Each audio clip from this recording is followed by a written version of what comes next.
if there are contracts with people before my inner being arrives into this clump of flesh that I am. You said, let's go forth, give each other a lot of trouble, help us launch desires, and play different roles in our individual evolution forward. That's a general thing that you said. That was fast. I tried to comprehend all of that and translate in French in my head. Get right to the question that's on your mind.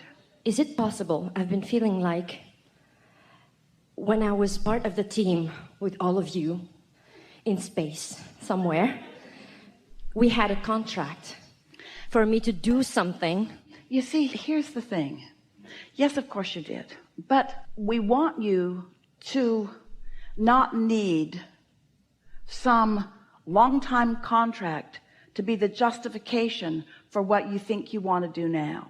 It's almost like you're taking a conditional approach to life and putting it into the non-physical and trying to conjure a condition that then justifies what you think you want now. Of course, you all had intentions coming in, but it wasn't like, I'll go forth and I'll meet this person and we'll do this thing and we'll feel this way and the earth will respond in this way. It's not like that. That's what humans conjure in order to justify what they want.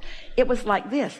I'll go into this arena with so much diversity and difference, and from it I will come to my own personal conclusions, which will matter because I'm important. And as my conclusions and preferences are born, all that is source energy will back me up in the creation of this newfound realization that I've discovered.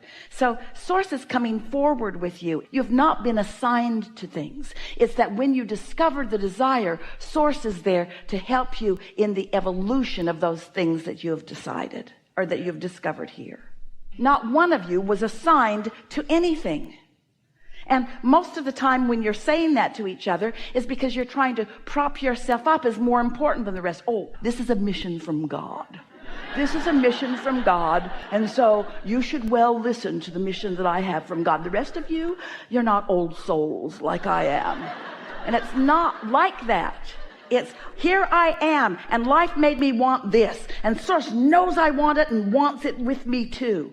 And so source is giving undivided attention to this, whatever it is that I've carved out. And when I come into alignment with it, it is allowed into my experience by me, and I'm living the joyful experience. You know what your contract with source was about all of this? Not that you would come forth and save the world. The world doesn't need to be saved. Not that you would come forth and change the world, because the world is constantly changing. Your contract with source, your contract with whatever you want to call this non-physical, that contract says, I'll go forth and I will discover and I will come into alignment and it will be, because I am a creator. And you have to know from everything that you've heard us ever say, or from everything that we've talked about even here today, source did not give you an assignment of what to want. Source said, here it is, you get to choose.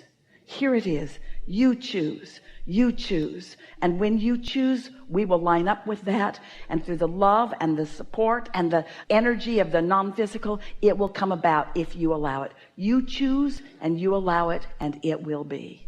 Because source is not like your parent who wants to live vicariously through you. Source is already alive. You are the extended version of source, you see. You are source. You are source.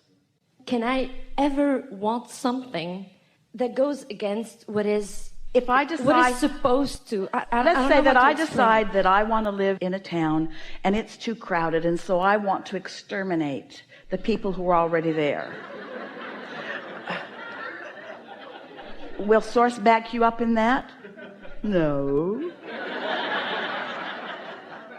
But what if I want to live happily ever after in this town, and so I would like to find harmony in this town? Will source back you up in that? Yes.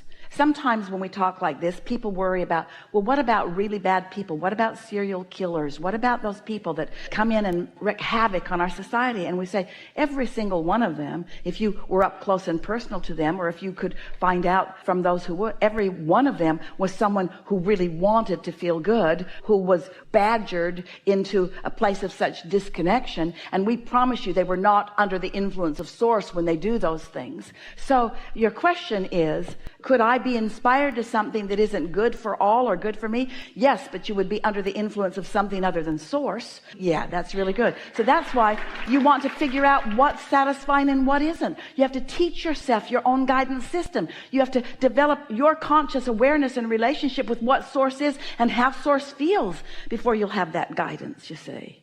And of course you've got that already. You know, but then don't translate that further into an assignment. People say, Abraham, why did you choose Esther? Why did you choose Esther? Well, she was easy.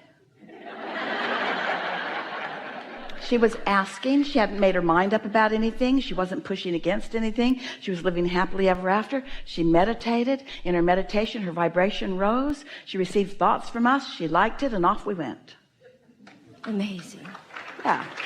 I mean, Esther was assigned to this. No, well, actually, when I was a little girl, I always thought that I was growing up in Algeria and seeing all the violence around and living a very difficult life. But I always thought that I had something so big to experience.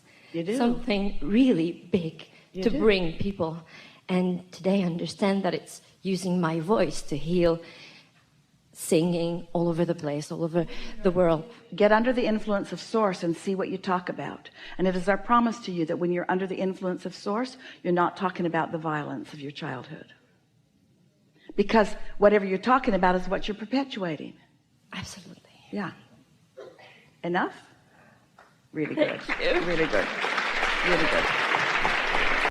If we don't have an agreement before we come here with our higher self. Oh, you have agreements, but just not in the way you think. Your agreement is to thrive. Your agreement is to expand. Your agreement is to feel good. Your agreement is to be exposed to contrast, to give birth to constant new ideas. Your agreement is to have a rip-roaring time in an expansive way. You just didn't say to your inner being, I'll go forth and I'll be born there and I'll think these thoughts and I'll be your puppet and I'll do anything you want. You said, I'll go forth and discover that which I'm wanting to focus upon.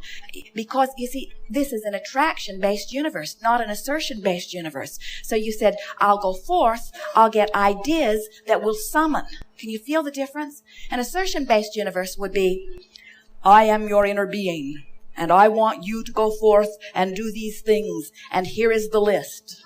And if you do not achieve these things, off with your head. We'll set you on fire, and you will burn in eternal hell when you come back. That is an assertion-based universe. An attraction-based universe says, you are a creator, and there are endless things for you to discover, and you have the free will to discover them. And the laws of the universe have been established to assist you. And as you evaluate the contrast, natural desires will be born within you. And when they are born within you, they have natural summoning power that will summon forth all of the resources that are ever necessary for the completion of them. And all you have to do is stay in vibrational harmony with them. And within you is a guidance system that lets you know how you're doing. When you feel passionate, it means you've got something very clearly focused. You're summoning lots of energy. You're in a perfect state of allowing. It's the optimum creative experience. When you feel peaceful, it is saying you haven't got a strong focused desire right now, but there's no resistance within you, and you are thriving in your gentle expansion. When you feel strong negative emotion like rage or frustration or anger or depression, that means you've got one whopper of a focused desire going on, but you've got beliefs that contradict it, that are causing frustration and resistance and contradiction within your vibration. It's a wonderful state of being to be a physical human, consciously projecting thought and paying attention to the way you feel in order to make sure that you are holding yourself in the place of allowing. If anyone other than the conscious you is making the decisions, you are more like a puppet on the string. So what you said was, I will go forth in concert with who I really am. With this basis of knowing, this basis of understanding, this extraordinary intelligence, this being of confidence, this being who adores itself and all else. I am an extension of all of this knowing, and I get to choose through the specifics of what I am learning, how that energy will flow. And I'm not limited. There are no physical limitations for me. I get to choose, and anything I choose, all that is, will support me in that desire. And if I choose it and find out I don't really like it forever and ever, then I can choose something else, and I can choose something else, and I can choose something else.